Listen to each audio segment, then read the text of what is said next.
Oi, gente, tudo bem? Meu nome é Luiz. Boa noite, me chamo Davi Cirilo. Boa noite, eu sou a Aline. Eu sou o Gabriel. Boa noite, eu sou a Ana Flávia. No nosso grupo, a gente vai abordar uma pesquisa titulada Tisepatida no comportamento alimentar de adultos com sobrepeso e obesidade. Esse artigo é um ensaio clínico de fase 1 randomizado, publicado na revista Nature Medicine no ano de 2025. Para contextualizar um pouco, a obesidade é hoje amplamente reconhecida como uma doença crônica progressiva de difícil controle. Nos últimos anos, surgiram farmacoterapias baseadas em incretinas que produzem uma redução de peso sem precedentes na história da medicina. No entanto, a grande lacuna na literatura científica era como esses medicamentos alteram o nosso sistema nervoso central e o comportamento alimentar em humanos. Esses estudos anteriores focaram bastante nos agonistas seletivos dos receptores de GLP-1, como a liraglutida e a semaglutida. O diferencial desse estudo é o foco na tirzepatida, que é um agonista duplo, que ele atua simultaneamente nos receptores de GIP e de GLP-1. O objetivo primário dos pesquisadores foi investigar minuciosamente os efeitos precoces em curto prazo da tirzepatida na ingestão real de calorias. Como objetivo secundário, eles quiseram mapear o apetite através de um questionário de comportamento ingestivo. E, o mais inovador, utilizar ressonância magnética funcional para observar em tempo real as mudanças nas ativações dos circuitos de recompensa do cérebro frente a estímulos visuais de comida. Tudo isso comparando a tirzepatida com o placebo e com o controle ativo já conhecido, a liraglutida. Bom, agora eu vou dar prosseguimento e detalhar um pouquinho mais como que o estudo foi desenhado. E a pesquisa, recrutou 114 adultos com sobrepeso ou obesidade, com um índice de massa corporal variando entre 27 a 50. Um critério de exclusão importante foi o diagnóstico de diabetes, no caso para isolar os efeitos do medicamento puramente sobre peso e comportamento, sem o viés da doença metabólica. Os participantes foram divididos aleatoriamente em três grupos, sendo que um deles recebeu tirzepatida semanalmente, com doses escalonadas de 5 até 10 miligramas. O outro grupo recebeu placebo semanal. E o terceiro e último grupo utilizou a liraglutida diariamente, escalonada em até 3 miligramas, atuando como o nosso controle ativo.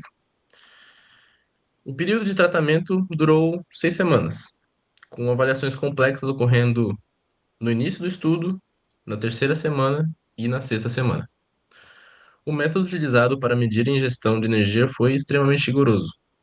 Foi oferecido um almoço chamado ad libitum, que na clínica significa, né, um banquete com múltiplas opções, onde os pacientes podiam comer à vontade até se sentirem confortavelmente saciados. Além da refeição, os pesquisadores também aplicaram uma bateria de inventários validados. Utilizaram a escala visual analógica para medir fome e saciedade, o inventário de desejos por comida para avaliar a fissura por itens específicos e o inventário de alimentação para medir a desinibição e a restrição cognitiva.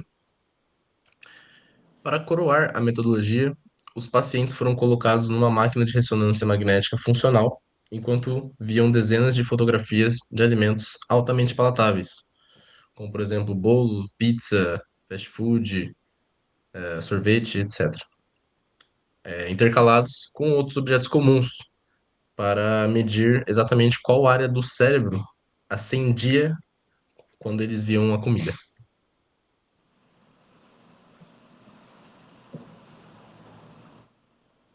Então, agora, chegando aos resultados, os dados de ingestão energética foram surpreendentes e estatisticamente muito significativos. Já na semana 3, o grupo da tirzepatida reduziu drasticamente a ingestão de energia durante o almoço à vontade, consumindo em média 524 quilocalorias a menos em comparação direta com o grupo placebo. Quando comparado à liraglutida, a tirzepatida também foi superior. induzindo um déficit de 233 calorias a mais. Na semana 6, esse efeito não só se manteve, como se intensificou. Os pacientes da tirzepatida tiveram uma redução de 72% na ingestão calórica no almoço em relação ao que comiam no início do estudo. E um detalhe crucial: a droga diminuiu a ingestão de todos os macronutrientes indiscriminadamente, como as gorduras, carboidratos e proteínas, mostrando que não gera aversão ao sabor específico, mas sim uma redução global da fome. Analisando as questões subjetivas, os resultados confirmam essa mudança profunda. A tirzepatida diminuiu o apetite geral em jejum, aumentou os sentimentos de saciedade e plenitude gástrica e reduziu significativamente os desejos, que seriam as famosas fissuras, por doces, alimentos ricos em gordura e amidos. O único grupo alimentar que não sofreu redução de desejo foi o de frutas e vegetais. E, além disso, as escalas mostraram uma diminuição na reatividade ao ambiente alimentar. Ou seja, ver ou cheirar a comida passou a ser um gatilho muito menor para comer. O mais interessante é que a medicação não aumentou a restrição cognitiva. Isso significa que as pessoas não estavam fazendo um esforço mental exaustivo para fazer a dieta. E a vontade de comer excessivamente simplesmente desapareceu de forma natural.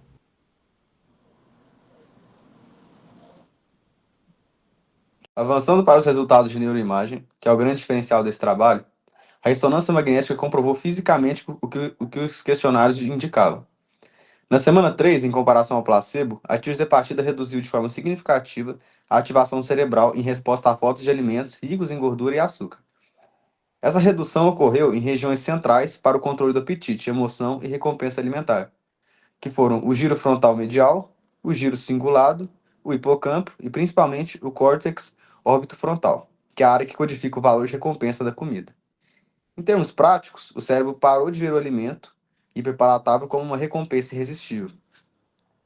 Toda essa mudança cerebral e comportamental se traduziu numa perda de peso extremamente rápida. Em apenas 6 semanas, o grupo da tirzepatida perdeu em média 7 quilos. Só para contextualizar, o grupo da liraglutida perdeu 3,7 quilos e o do placebo perdeu apenas 0,6 quilos. Sobre a segurança, o perfil foi consistente com o que já conhecemos da classe farmacológica. 81% dos pacientes com tirzepatida relataram efeitos adversos, quase exclusivamente gastrointestinais, como náuseas e vômitos. A grande maioria foi leve e moderada, e ocorreu logo após as primeiras injeções iniciais, e foram se dissipando ao longo do tempo. Um ponto fundamental que a análise do estudo levantou foi que eles fizeram um teste estatístico excluindo quem teve náusea e a redução da ingestão de calorias continuou idêntica.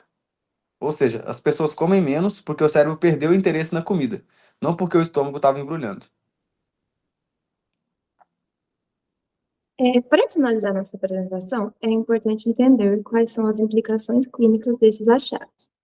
O estudo mostra que a tirzepatida não atua apenas como simples inibidor do apetite. Na verdade, ela parece modificar diretamente os circuitos cerebrais relacionados às recompensas alimentares. Isso significa que o medicamento não só reduz a fome, mas também diminui o desejo intenso por alimentos altamente palatáveis e calóricos. Os resultados sugerem que essa ação é ainda mais intensa do que é observada com os agonistas da GLP-1, utilizados isoladamente. Isso reforça a hipótese de que a ativação simultânea dos receptores de GIP e GLP-1 proporciona um benefício neurobiológico adicional importante. Outro dado interessante é que a tirzepatida também reduziu os níveis de impulsividade dos participantes. Esse achado abre caminho para futuras pesquisas investigando o possível uso dessas moléculas em outros transtornos relacionados à compulsão e aos comportamentos aditivos. Como todo estudo científico, esse também apresenta algumas limitações. Entre elas estão a curta duração do ensaio, que foi apenas de 6 semanas, a distribuição desigual entre homens e mulheres na amostra, e o fato de que as respostas cerebrais foram avaliadas apenas por meio de estímulos visuais relacionados aos alimentos, sem incluir experiências reais de paladar ou olfato. Mesmo com essas limitações, a principal conclusão do estudo é bastante clara. A tirzepatida é altamente eficaz na redução da ingestão energética, porque promove mudanças profundas no comportamento alimentar. Ela atua em diferentes mecanismos do apetite, reduz a sensibilidade aos estímulos alimentares do ambiente e diminui a ativação das áreas cerebrais associadas ao desejo por alimentos hipercalóricos. Compreender esses mecanismos é fundamental para que possamos utilizar essa ferramenta de forma cada vez mais eficaz no enfrentamento da obesidade, um dos maiores desafios da saúde pública da atualidade. Então, apesar de a gente ter discutido esse estudo, é importante a gente ter um pensamento crítico para a gente ver o que foi abordado e os problemas sobre esse estudo. O endocrinologista Carlos Antônio Negrato, um professor da Faculdade de Medicina de Bauru, na USP, ele explica que os efeitos a longo prazo desses medicamentos ainda são incertos. Abre aspas. No estudo publicado na revista Nature Medicine, foi utilizado um método bastante raro que avaliava o registro da atividade elétrica cerebral em regiões do cérebro ligadas à motivação, recompensa e desejos alimentares. Foi identificado que a tirzepatida reduz os sinais cerebrais que levam ao aumento da compulsão alimentar. Esses sinais foram menores durante o uso da tirzepatida, sugerindo que ele possa modular temporariamente as atividades destes circuitos de recompensa, a premiação que o paciente tem relacionado à medicina. Entretanto, é um estudo pequeno, limitado, com poucos participantes. Não foi um estudo clínico randomizado, controlado, e esse efeito foi reduzido com o tempo. Parece que ele não se sustentou durante muito tempo após a suspensão do medicamento da tirzepatida. Isso não significa, obviamente, pelo tipo de estudo, que a tirzepatida causa danos no cérebro ou diminui a atividade cerebral global, mas pode sim modificar por algum tempo os padrões de atividade em circuitos específicos que lidam com a recompensa alimentar, afirma Negrato. Queria agradecer pela atenção e é isso. Obrigada. Valeu, obrigado, boa noite.